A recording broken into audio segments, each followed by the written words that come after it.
Meil on terve selle kehastuse aja jooksul tihtipeale öeldud, et me keerutame. Me räägime metafoorides, me räägime piltides, me räägime mõistujuttu. Aga me räägime tegelikult väga otsest ja väga selget juttu. Ja saab aru see, kes saab.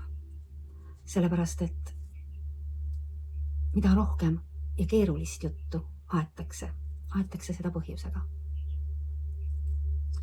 Et teha sind lolliks, kui sa aru ei saa. Alavääristada, kasutades erinevaid keerulisi sõnaühendeid. Need kõik on eraldamise mängud. Ühisuses on väga selge keelekasutus. Universumi tõed on väga selged. Selleks ei ole vaja kirjutada kilogrammide viisi välja mõeldud seadusi. Sest need seadused on lihtsad ja need annab vajadusel kirja panna ühele A4-le.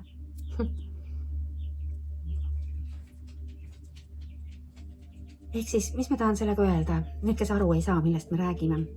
Iga lause, iga sõna taga on tähendusi, kümneid, sadu ja võib-olla tuhandeid.